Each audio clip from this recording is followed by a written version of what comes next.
It's a teen talk skating podcast where I embarrass myself.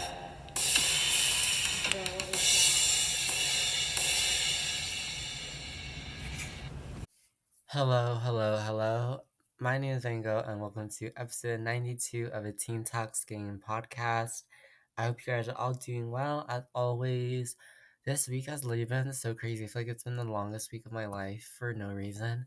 I was so busy, and then I felt good, and then I got sick. I'm not even kidding. I think I got sick. I literally got a flu shot last Friday when I recorded the last episode, and I didn't really feel sick until Monday. So I don't know if it was actually the shot that made me sick, or maybe it was just, someone else that got me sick or something. But literally, I felt so sick. And so I've kind of been sick really bad from Tuesday to Thursday, but today is Friday, and I genuinely do feel better today. Like, not at my best, but I do feel better. I did drink an entire bottle of cough syrup this in 3 days. So that was great. But genuinely, I kind of felt sick for a while, but now I actually feel better, I would say.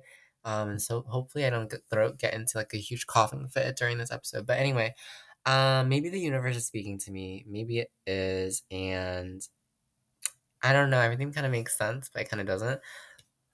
Okay, yeah, yeah. The day I'm recording this is the night of Halloween. So happy Halloween to everybody. I had Chipotle for the very first time today. It was pretty good. I've never had it before, and I feel like everyone's that I know has had it. So I don't know. I've never had it before, but I thought it was decent. It was pretty good. I'd go back to try something different for sure. But yeah, I hope you guys are doing well. I know I feel like getting into the holiday season, November, December is always super busy for everybody. And so I just hope that you guys are taking the time to relax, taking the time for yourself. I feel like that's something I need to remind myself too and everything. So yeah. Let's go over to our pro of the week because I do have a lot to say about the competition that we're talking about in this episode. So let's head over there.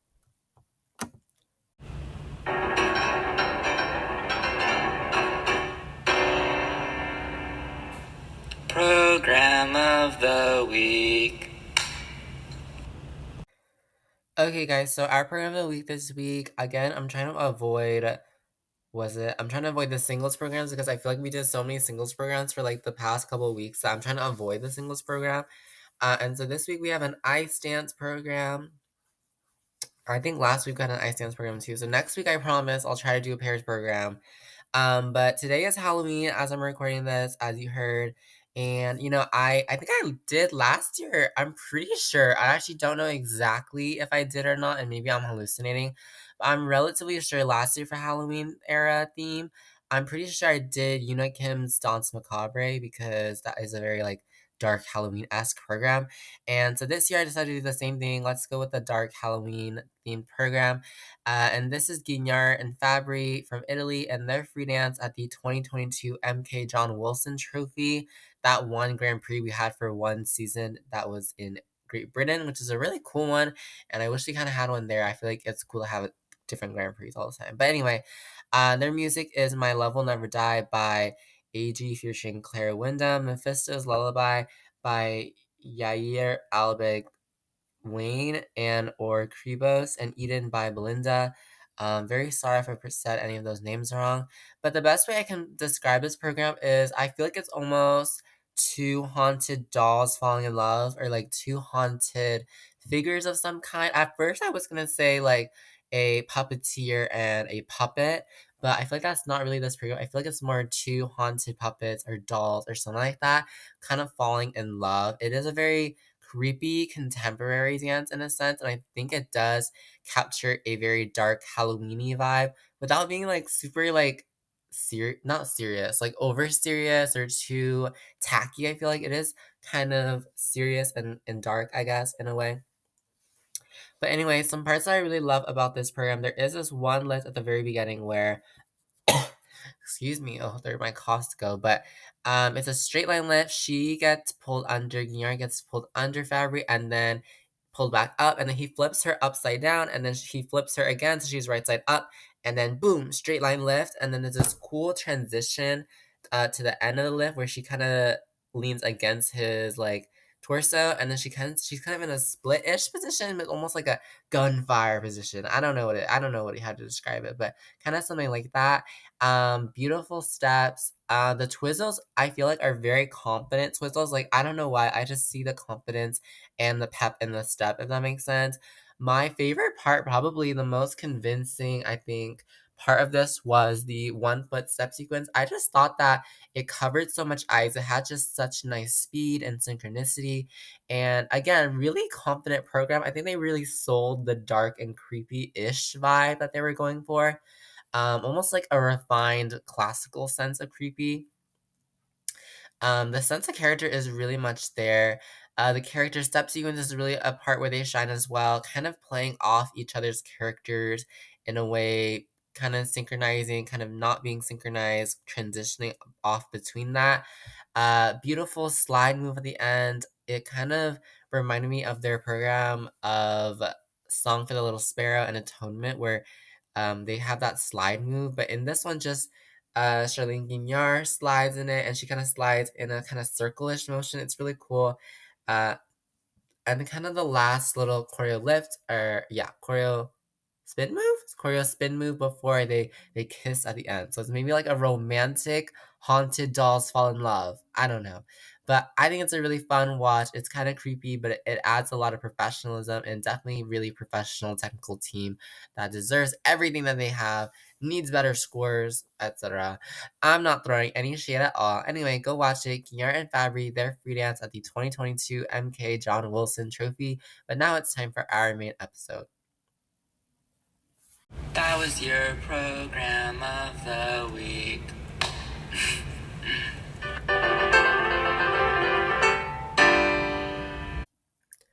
Okay, guys, so it is a continuation. This is the second review of the second Grand Prix of the season. Last week, for last week's episode, we discussed the Grand Prix de France, which was the first Grand Prix this season. So if you haven't checked it out yet, please do go check out that episode as well. Um, there was a lot of chaos in France. I would say this week had a little less chaos. It was like a calm sense of chaos. And this week we were in Chongqing, China for the 2025 Cup of China. I feel like Cup of China has usually been kind of one of the later events, like the fifth event or something. But this season, it is the second event. And so that is something new to check out for. But the 2025 Cup of China in Chongqing, China. Um, Very beautiful city by the looks of it, by the air cameras they had going on. It looks really cool there. Thoughts on some of the general competition. I thought this was a really well done Grand Prix. It felt very well produced in a way, if that makes sense. I feel like the Grand Prix are very much, they're a little iffy sometimes. What is the correct word? They're a little here or there. Wait, I don't know what the right word to say it. I kind of forgot. Given I don't know. They're either it or they're not it, if that makes sense. I feel like you either vibe with it or you don't vibe with it. And I really did vibe with this Cup of China this year. I thought everything was very well put together, everything felt good. I really appreciate the good camera angles, France. Just saying, France. Hello, France. The skaters were not bright pink, France. The skaters in China looked like they looked normal with their normal skin tones. They did not look like they went on a 10-month summer vacation. Actually good camera angles, very nice, very good distance from the skaters, didn't miss any details, don't jumping passes gone, anything like that. I also love competitions in China, or I don't know. I remember they had this at the Asian Winter Games as well, which are also in China. I don't know if this is a like China only thing or something. Excuse me. But after the like skater finishes their skate, they have like a cameraman go on the ice and doing close-ups, like with like an actual like camera on the ice with the skater, and they do kind of a close-up of the skater as they bow and they wave and stuff like that. And so I don't know, I really like that camera angle because you get to see a little bit more of the skater. They can say thank you to the camera. Amelia Zingas said thank you to the camera in the Iceland event. We'll talk about her later. But I don't know. I think that's a really fun personal detail. I feel like It's something that more events should have. I like seeing the reaction of the skater, like literally right after they finish their program, like immediately after they finish program. Like they don't walk over to the kiss and cry and have time to think about how they're going to present themselves. They almost have to like present themselves immediately. And I don't know, I just felt a lot more closer to the skaters, like physically closer to the skaters. And like, I don't know, it was a really fun detail to have that close up. This arena looked really giant. I don't know if it was just me. I think they blocked off some of the seating or something because it looked so tall and giant. And I feel like the crowd was like 10 miles above the actual ice. But I don't know. It was a huge arena. So many stuffed animals and gifts. I feel like the fans in China have so many gifts to give to the skaters. And it's always great to see that. Mikhail Shidorov had a bunch of panda related stuff that he posted on his Instagram, and some people were talking about it on Reddit as well. And I really enjoy seeing, I guess, that fan interaction with the skaters. I feel like, Chinese fan bases are kind of known for being very, very, very upbeat and positive and kind of hyped up for figure skating and figure skaters, especially if they're able to come to China to compete. And so it was really fun to see that as well. And I'm very glad to say that the new ISU Tech Box was not just for the French Grand Prix de France. This tech box is coming to stay, I guess. It is here to stay. This very modern text box, the white font and the blue font, and it's a very modern contemporary tech box that is not the black and purple one, which was fine, but it was a little old and I feel like a little outdated and a little bit ugly. So I really do like the new kind of white blue text box, not text box, technical score box, if that makes sense. And so I like this new standard a lot. Hopefully they're able to keep it. For the Olympics, they'll probably have a separate one, but at least for this season, I'm really happy with this tech box. Some people are not happy with it still. I really enjoy it. I think it very clearly shows you what elements there are, which ones are left, what the score is currently is, stuff like that. I feel like it's very easy to interpret. But anyway, let's move on from our general discussion of the event to some of the actual things that happened in this event. And this event was quite chaotic. Um, but you know what? Let's not.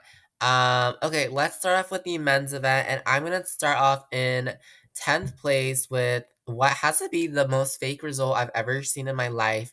And maybe it's just because it's my favorite skater. I really thought, okay, because whenever I see the skater's name on an entry for a competition, I'm like, gold medal. Just give him the gold medal. But that's just not how this sport works. And sometimes your favorite skater ends up 10th place out of 12th. And it was, yeah, no, I refuse to believe this. But in 10th place was Denis Valsievs of Latvia, my favorite skater. If you have been kind of in the deeps of the figure skating community recently, you will know that Latvia is kind of having a federation scandal and something about coaching situations and how they're really, really bad. And I don't really know what it is, but the Latvian Federation is apparently not really supporting their skaters. Denis Valsios recently left his coach Stefan Lambiel of like 9 years and went to another coaching team, but apparently he went to China alone and there's no coaching team. So I actually don't really know what the situation kind of is, but he's my favorite skater, so I'm always here to support him, obviously. This 10th was really unfortunate. He was 11th in the short program. Loss of a combo on the triple left and a fall on a triple axel, and then two spin errors as well, which was kind of surprising. He's not usually a skater who makes this many kind of mistakes. His technical content is not the highest or the most advanced, but he is quite refined in the triple jumps. And so this was kind of surprising to see him have kind of an unaverage, below average skate for him. The skater, the judges were so split on his components. We see everything from first or third in components to ninth in components. He should be first. Excuse me, people. Okay. Maybe I'm still sick. I don't know. He was ninth place in the free skate. This was a better free skate. No falls, but under rotations. Did get a repetition call on a triple axle. Wanted a quad out. Only got the triple done. And so there were still mistakes. Unfortunately, the Latvian judge put him first in components, and the Korean and Japanese judge put him in 10th, which is hilarious to me. But this sport is kind of biased. Anyway, um, you know, I just really hope that this is just kind of a fluke competition. Obviously, having this big scandal about your federation and that your whole coaching situation changing in the Olympic season is definitely a major change to adjust to. It's something to very much kind of, yeah. And so I can't imagine kind of being Denis Celsius right now. And so I just hope he builds back better because he's my absolute favorite and I want him to succeed. In ninth place from Japan, we had Sota Yamamoto, who was fourth place in the show program here, which did get a quarter on his quad sal and a little slight spin error. And then he was 11th, unfortunately, in the free skate, dropped down. He did have a mistake on every jumping pass, fell on the quad toe, under rotations on the quad sal, triple axel, and a double axel. And he did do a zero lutz. It doesn't even state that it was a single lutz. I guess he had one of those situations where you kind of go for the jump and then you don't actually jump, and so they don't count it as a real jump. But they still mark it on your score sheet. So really unfortunate for Soda Yamamoto there. He is a skater who has had really good success. He was really successful in the first part of this early quad. He ended up qualifying, yeah, I remember, to Grand Prix final that year, 2022, 2023. Went to a couple events the next year. But ever since then, he has kind of been inconsistent, unfortunately, kind of up and down. Good scores here, okay scores there, usually in that 230, 40, 50 range, but can go down. Unfortunately, here he was at 211. So not the best result, unfortunately, for Sota Yamamoto, but again, hopefully he can build back and put together two consistent programs. In eighth place was Junwon Cha of South Korea, who was seventh in the short program, free skate short program here. He did get a quad sal with a big step out, kind of, and then a quad toe turned into a single toe with a loss of a combo for him, unfortunately.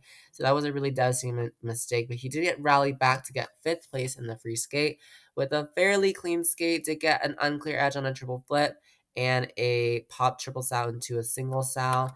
No quads. Oh my gosh, that is the wrong skater. I clicked on the wrong skater. That was bad. Let's start over.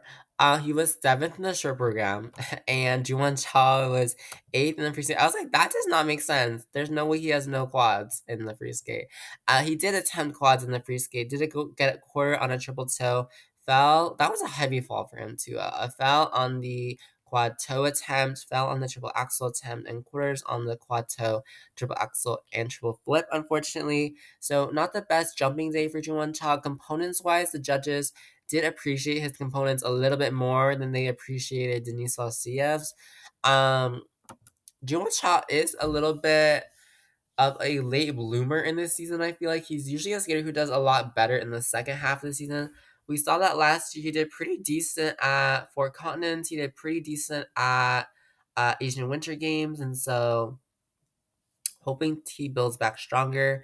The skater who was fifth place in the free, though, was the seventh place finalist, Jacob Sanchez of the US, who was ninth in the short program with a fall on his triple Lutz triple toe combo, and fifth place in the free skate with a fairly good skate, except unclear edge on triple flip and a air or a single sal instead of a triple sal. His jumping layout is very unique. He has four elements in the beginning of the program: a spin, the step sequence, another spin, and then he does three more jumping passes.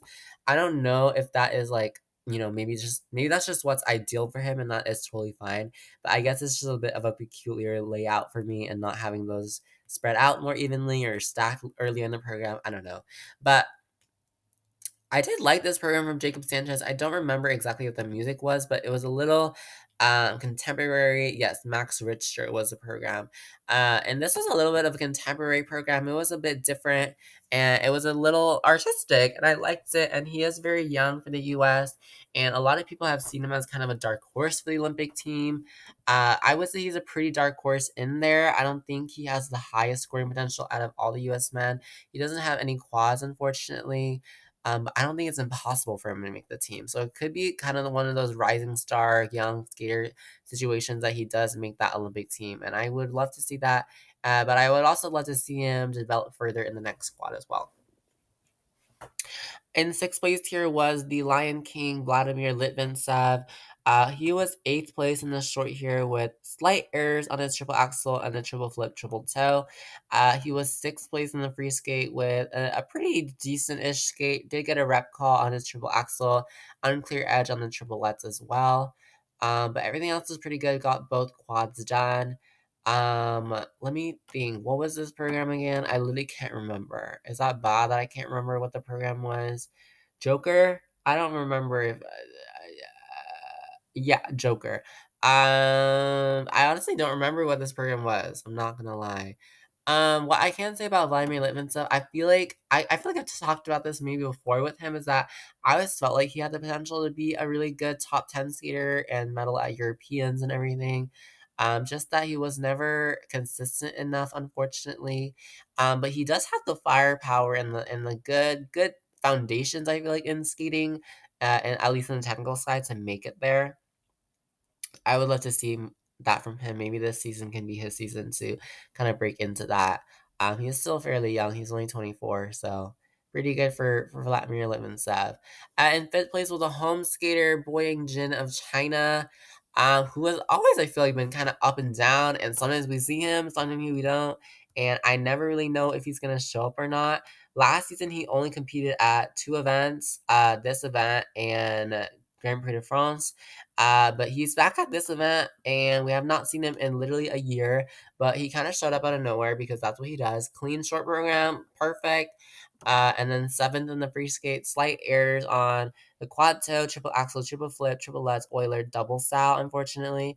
Definitely did want that triple sow at the end, but this just slight errors on everything. No pops, no nothing. Pretty solid skate for Boyingjin. I don't know where he's been. I think he's maybe been injured, and that's what's happened. He is still 32nd in the world. China, it has a spot, right?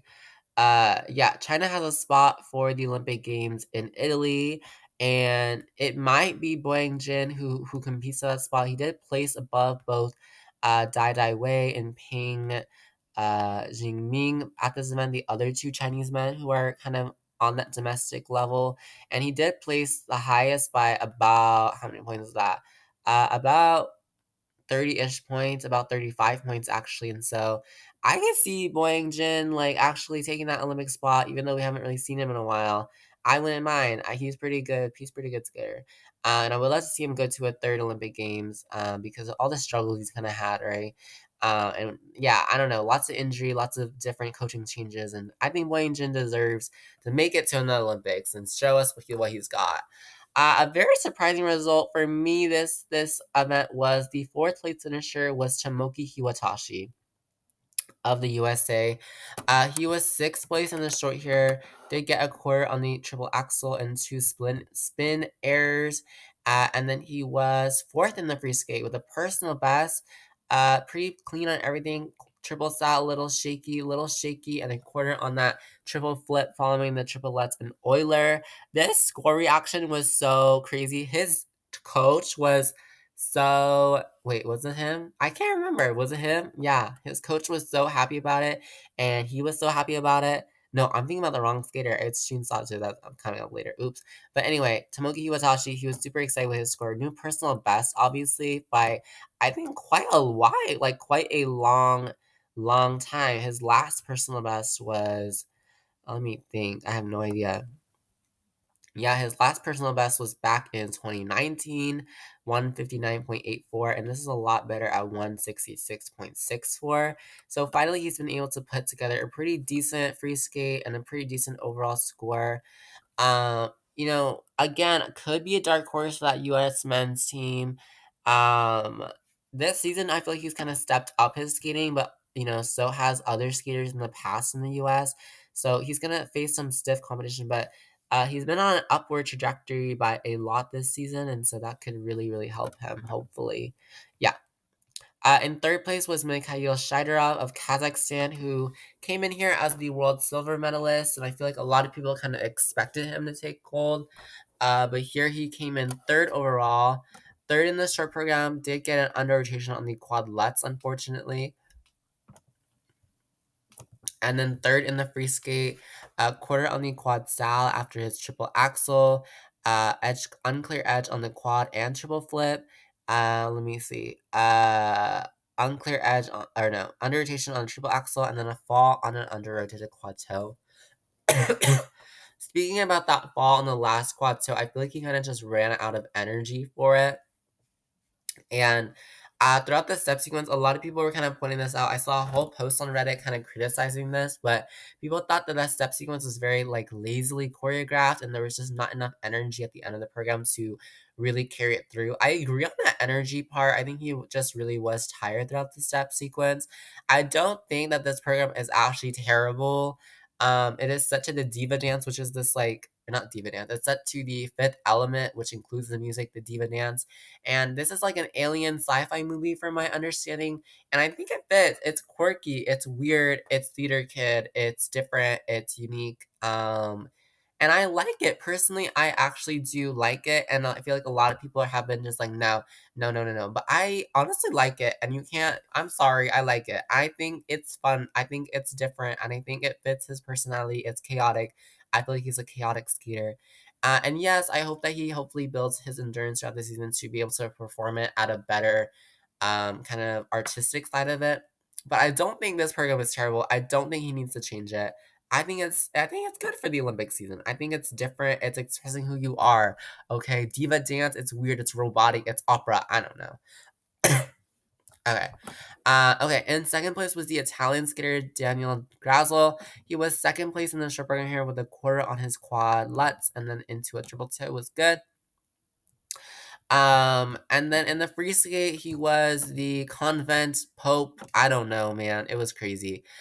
His second place free skate was decent. He got most of the quads done. Did get under rotation on the quad style, triple axle quarter, and then triple toe quarter after the triple lutz. But everything else was pretty good. He even got a pretty decent triple axle, double axle done. This program from Conclave, that's the name of the movie, is a religious movie, I guess. It's about a pope, I think, and I think it's like selecting the pope or something. I don't know. But I guess it's Italian, I guess it's like, oh, Pope, Italy, Vatican City, kind of thing like that. I don't I don't know if I liked it. I don't know. Daniel Grassel for me, I really enjoyed his program way back when at the Olympics with Nureyev. And ever since then, I don't really know about his programs. Like I haven't been really vibing with them, I feel like they've been good, but I don't know. I don't know what it was about this like Pope theme program. It was just a little strange, a little off for me maybe. Not my favorite, but I'm not hating. I'm not hating at all. I don't it was just not my favorite. Yeah. Okay, and then first place in the men's event was Shun Sato of Japan. This is the skater who I was talking about, the excited reactions. He won by about 9 points here, so really good for him. He was first in the short program with a clean skate, first in the free skate with another clean skate. His coach's reaction was crazy. Like, Shun Sato was good and fine about it. His coach was straight up standing up and yelling and screaming. It was like he had won the competition. It was crazy, but obviously, really proud coach is a really good thing for a good skater. Shun Sato, I feel like the thing that impresses me the most is how fast he rotates. I feel like his jumps are so fast. Um, I feel like he is maybe a bit on the shorter side for skaters, which is not a bad thing at all, obviously, but he kind of makes up for that, not having maybe the hugest height in his jump by kind of rotating super duper fast. And so it's really impressive. His program was the Firebird, and I thought this was a really good, very classically based, very balletic Firebird for him. And I really enjoyed this Firebird, and I really do like the Firebird. A good homage to the horse, I would say. But that was the men's event. Third place, Mikhail Shidorov. Second place, Daniel Grazel. And first place, Shun Sato. Maybe not the most chaotic men's event. France was a lot more. No. France was bad. France was genuinely bad. Okay, let's talk about the women's event. Let's talk about the women's event. Okay, guys. This women's event was more chaotic than the men's event. So, there's that. This women's event was actually so chaotic. Like, no. I refuse to talk about this women's event. But let's talk about sixth place because sixth place was my find of last season, my absolute joy, and I think she deserves 300 points in every single competition that she enters, and that is Rina Matsuike of Japan. Soft, elegant, bliss is how I would describe Rina Matsuike skating. So good, Sixth place in the strip program, just an unclear edge on that triple Lutz. And then sixth place in the free skate as well. Unclear edge on the triple Lutz, and under rotation on another triple Lutz, a quarter on a quad on a triple sal, not a quad sal. Okay, this part was so devastating to me. She had just the most beautiful step sequence going. Okay, she has her little loopy thing that everyone's in love with, the loop spiral. Oh, and then she takes a couple steps and she falls. She falls. No, like all the jumps were so good, and she fell on the step sequence, like the one thing that she's kind of known for mastering and executing. I mean, it's really one of those things where like it's least when you expect it and you fall on the step sequence. It was so devastating for me to watch that step sequence because she fell on it, and it was such a sudden fall, and you could tell she was genuinely shocked, but she just got up and kept skating because she's kind of a legend. But Rina Matsuke, so good. And then another fall on a non-jump element. She was doing her layback at the very end. Beautiful, elegant, perfect, beautiful. And she gets out of her layback and she gets into her landing pose and she falls in her landing pose. Brother, like this ice was cursed for Rina Matsuke. Like this, no. All the jumps were pretty decent, under rotated, yes, but the ice wasn't hitting her. But the fall on the ending pose was so sad to watch, bro. And they didn't give the fall actually to. I don't know. They gave the fall after. They still applied the fall to the element, but they didn't give the negative Jubi that it would usually get for it. Yeah, this was weird. Some of the judges gave it a +3. Some of the judges gave it a -5. So that's how it is. But I just think, and she was only 6th in components. I feel like she deserved a lot more. Yes, she fell, but components were so good. This Nutcracker performance is opening. It's like enlightenment to me. I don't know. It breathes new life into the Nutcracker. Like it doesn't. She's Clara. She's the Nutcracker. She's the fairy queen. I don't know what she is, but she it breathes new life. She deserved better. So yeah, Rina Matsuke in 6th place. In 5th place was the Korean youngster Jia Shin, who actually competed in France the week before this, and now she competed in China. So, switching to a whole new continent with a whole new time zone and still placing 5th at the Grand Prix is certainly impressive. I would never be able to do that just because I can't skate anyway, and also I don't have a passport. So, she was 4th place in the short program, did have kind of a step out on her triple flip, and then she was 4th place as well in the free skate. Decent program, single loop, unfortunately, fall on the triple Lutz, triple toe, and then quarter on the triple Lutz. Um, this Liebestraum free skate is very elegant. It's very light. I almost wish, I'm not gonna lie, I almost wish that Jia Shin had her Not About Angels free skate again, because that stuff was so good. That stuff was actually the most so good. It was so good. But this season for the short, she's doing Nocturne number 20, C sharp minor by Chopin, and then Free Skate is Liebestraum by Franz Liszt. And so obviously two very classical programs that she's going for. Beautiful programs for sure. Very classical programs, but very good for her, honestly. I really do enjoy her skating.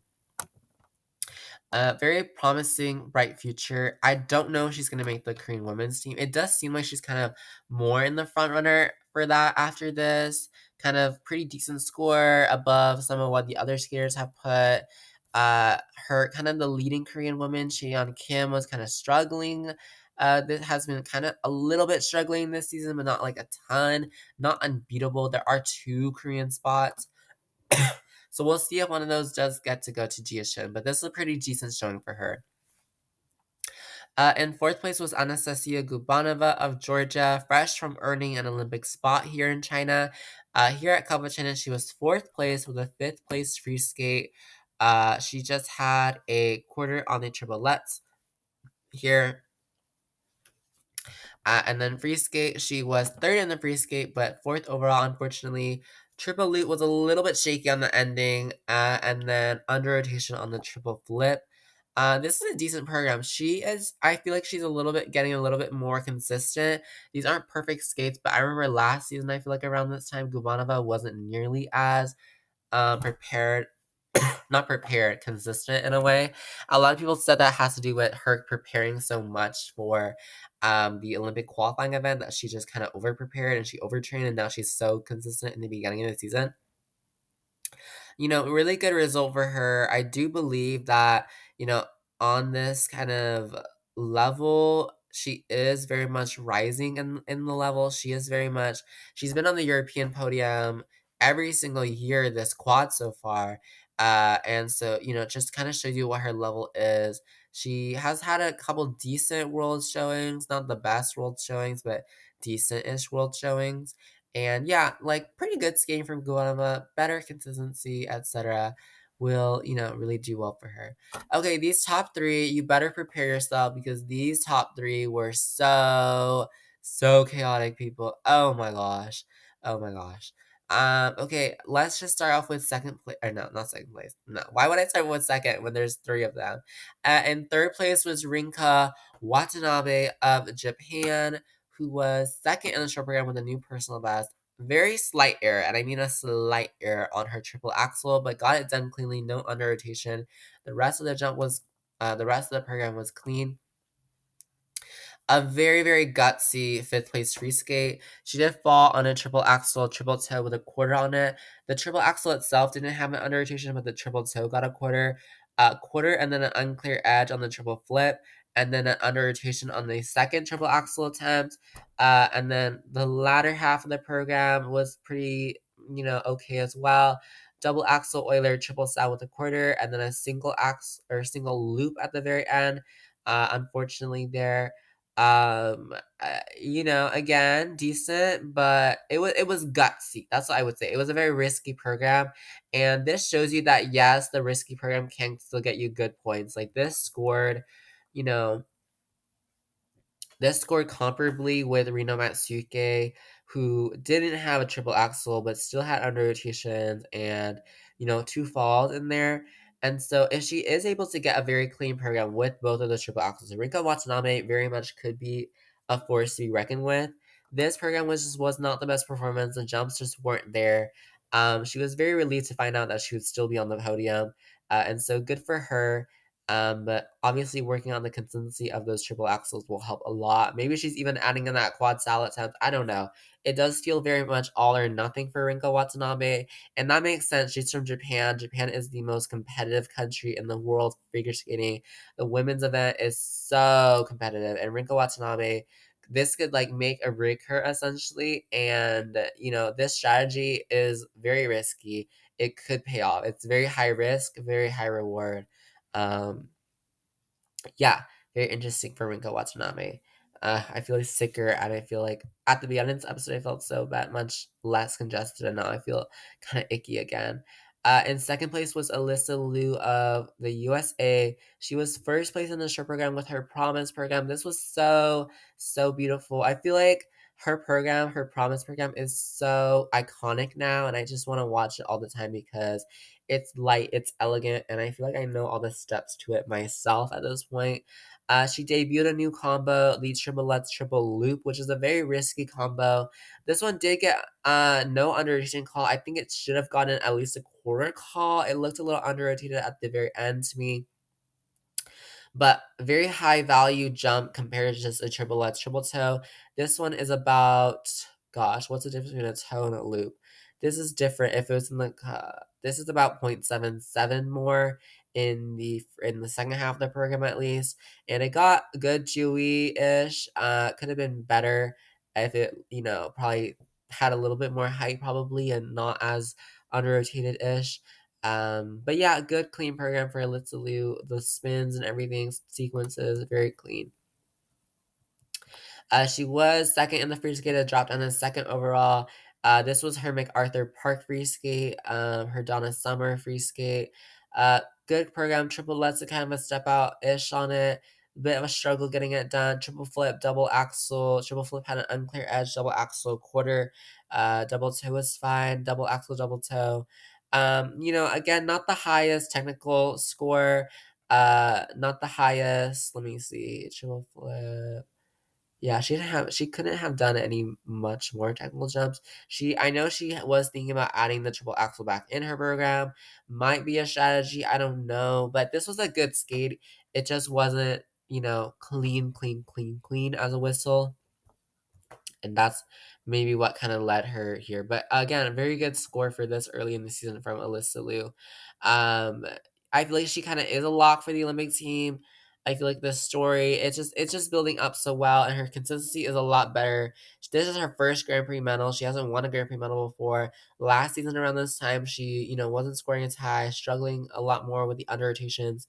But this world champion status is really kind of maybe catching up with her, and I feel like it's really showing her skating how actually experienced she is, and a little bit more, I don't know, a lot more maturity in her skating I find this season, and I think it's a breath of fresh air I feel like for Alyssa Liu, and she feels, I don't know if it's just me as a viewer, but I almost see her more comfortable on the ice, and it's beautiful, yeah.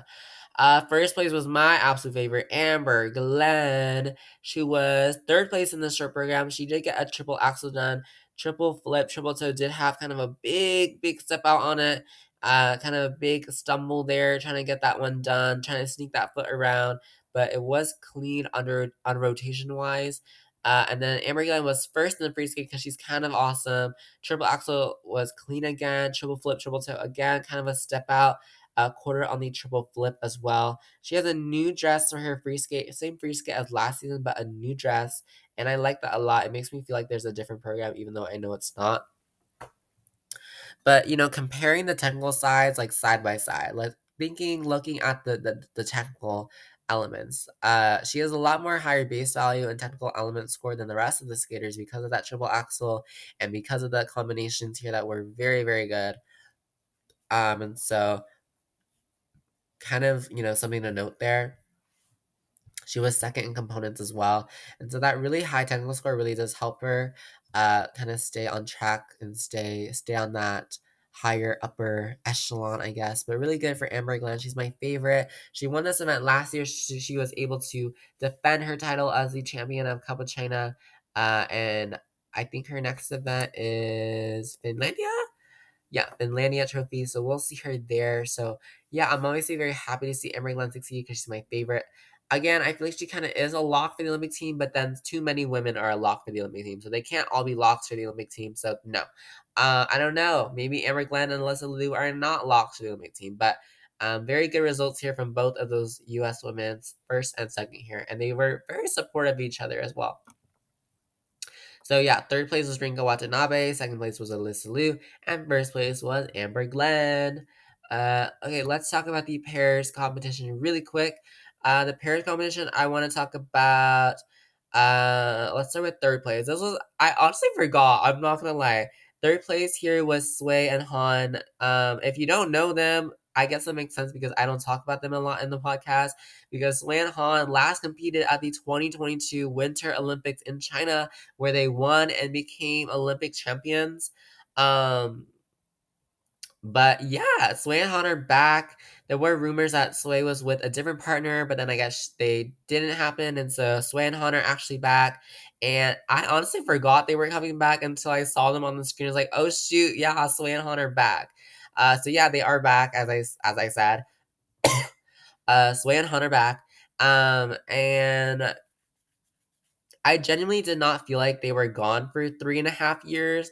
Okay, yeah, maybe their skating wasn't as refined and as masterly as before, but I think these programs made me feel like they were more gone for maybe 1 year or like one season and they came back. And yeah, this was pretty still really, really good from them. They were third in the short program, did fall on the triple toe side by sides. I think it was Sway who fell on those, I believe. And then third place in the free skate, a little bit bobbles on the side by side jumps here. um, and then double sal as the second side by side jump. Both the throw jumps, the triple flip, and the triple sal, and the twist, in fact, were all very, very good. Two lifts did have slight errors, kind of entering and exiting those lifts. Not the best. Base level on the very last lift, unfortunately. But yeah, really good skate from Sui and Han. I don't know. I believe this music was kind of like Chinese, kind of epic instrumental Chinese music, I think. And it was called A Tapestry of a Legendary Land. And so, yeah, really good skates from Sui and Han. Again, I forgot that they were gone, not gonna lie. but it's kind of almost like they never left because they're still decent skaters. Yes, it's not perfect. I don't know. Maybe they do have a chance at the Olympic team for China, and maybe they do have a chance of what is it called? Maybe making it on the Olympic podium. This score, 202, is decent, but it's not, with the top tippity top skaters in the world. But as they progress this season, again, this is their first competition in 3.5 years. I'm sure we're gonna get more progression and more from them in general. Yeah. In second place here was Conti and Machi of Italy. They were second place in the short program with a slight error, and I mean the slightest errors on the triple loop throw. Free skate was decent, quarter on the triple sal, slight error on the triple loop throw, and then on the triple sal throw as well. The triple toe double axle was really good. That's a combination that other pairs might struggle with, but good for Conti and Machi. Their free skate was a Caruso free skate. I was listening to Caruso earlier actually because I like Caruso a lot, I guess. The song Caruso. It was Lara Fabian. It's Italian. It's very, very good. I thought this was a very theatrical, romantic program, and I think that's what you want. It just felt very, very good. The Italian music, the Italian skaters, the love story. It was tragic. It was dramatic, and I don't know. It was a very good, well put together program. It's something I would love to see. It's very classical. It's very operatic. It's very, very decent from Conti and Machi. Again, a team that could have that chance at that Olympic podium. They, have had really, really good scores in the past. They've been European champions. They've been on the world podium twice now, and they really could be, heading towards that Olympic podium in their home country. The first place, though, was the Georgian team of Melokina Borulava. They were first in the free skate with 77.77 points with a clean short program. And they were first in the free skate. Did fall on the triple sal double axle from Metalkina there, and a slight lift error. That was a very scary lift error, actually. He was kind of turning around, and there was just a slight bobble, and he thankfully did not drop her, but that was a very scary spin error. It just shows you how dangerous pair skating is. Metalkina Barulava, we kind of know them as very much technicians in figure skating.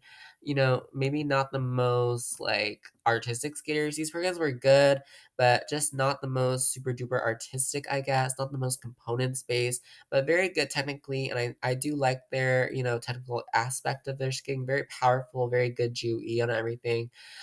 This square 217 is very competitive, very much could get them on the Olympic podium, maybe even the gold against some of the other teams that are in the field as well. Okay, that was the pairs event. Third place, Sui and Han, with a very big surprise. Second place, Conti and Machi, and first place, Nadalkina Baru Lava. Okay, and the last event that I want to talk about is the ice dance event. And in the ice dance event, we had. I'm gonna start with the withdrawal. Actually, withdrawal of the team of Green and Parsons from the U.S. They were seventh in the rhythm dance. Oh, excuse me, with a fall on their twizzles. Yeah, and I think Michael Parsons got injured, unfortunately, and so they withdrew. But I'm hoping the best for them because I really enjoy them as a team and everything. Okay, but sixth place was Demangeau and the Messier of France. They were fourth here in the rhythm dance with a really good rhythm dance. Dropped to sixth, unfortunately, after the free dance. Everything was good except their kind of slight bobble on their dance spin, unfortunately. But everything else was done really, really well. Yeah, everything else was done really, really well. This program was a little eclectic. I don't know, very different. The Curse of the Sad Mummy from League of Legends and Enemy by Imagine Dragons. It was very upbeat. It was very positive. It was very, yeah, let's get this done. You know what I mean? Kind of things like that. I don't know. It felt like that, like yeah, like kind of ultra powerful in that way. But a very good team. Maybe they have a chance with the French Olympic team. I don't know. The French Olympic team's a little complicated. I made a Reddit post about it. Last week, obviously, we had the French team of Fournier Bautry and Ciderone. Fournier Bautry and Ciderone win Grand Prix de France, and with a really high score, and there's only two spots for the French, and there's kind of three teams, and I feel like Fornio Baudry and Cizeron are very much sealed for it. A lot of people on Reddit kind of thought they were kind of sealed from the beginning because it's a whole situation, guys. It's a whole situation. Very controversial. Yeah. In fifth place is a young Korean team of Lim and Kwan. They were fifth place in the rhythm dance and then also fifth place in the free dance. Lim and Kwan are a very good team for me because they are quite young. They kind of just rose up into the senior ranks, and I feel like they still have had some good success on the senior ranks. They've had some good kind of performances on the senior ranks and showing that, yes, they are young and maybe not the huge most experienced, but they are still very, very able to be kind of mature and kind of express themselves in that way. And I do like them. Very good team representing Korea. In fourth place here was Olivia Smart and Tim Deek representing Spain. They were sixth place in the rhythm dance, unfortunately, after a fall on their pattern step sequence. They were third in the free dance with their Dune free dance part 2. This Dune free dance is very interesting for me. I don't know if I like it better than last season's Dune part 1 free dance, but Dune is a very interesting program for me. This is a very intriguing program. I do like it. I feel like every time I notice something different, there's something to appreciate. There's a lot of pausing and intenseness and tension and things like that that I really make the program, I feel like, kind of worthwhile, and I like it in that way. Yeah. Yeah, but let's get onto the podium. In third place, we have the French team of Loporeva and Brissot. Last season, they had such a big uprise, right? They were, when they went to the Grand Prix final, they were second at Europeans, and very big uprise for Loporeva and Brissot. They were third in the rhythm dance with a clean skate. They were fourth in the free dance with a good skate. This was a Bjork themed free dance. It was very eccentric, very interesting, and very unique. I feel like, I liked it. I just thought it was very different. The transitions, it was kind of very camp, very Vogue, very interesting. Yeah, very interesting for Loporeva and Brissot. Again, the French situation complicated. I might talk about it in a whole separate episode at this point. I don't know, guys. Okay, last two teams in second place with the U.S. team of Zingis and Kolesnik. Amelia Zingis was the one I mentioned earlier. She said thank you, Chongqing, to the camera man at the camera after her performance. Really good. They were second in the rhythm dance with a new personal best of 80 points. They were second in the free dance as well with the personal best, with a new personal best overall, 202. They look very happy with it.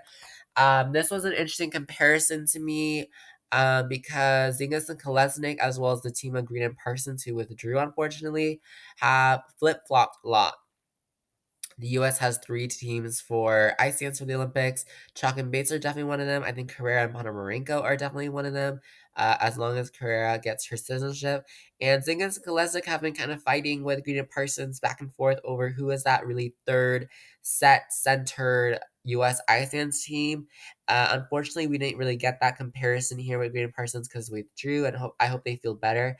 But Zingis and Kolesnik doing very well here. It really does establish their case for getting onto that Olympic team, getting that third Olympic spot for the U.S. Very good ice dancers. I thought they were very well, almost classically trained in a way. Very classic Romeo and Juliet, and very interesting for sure.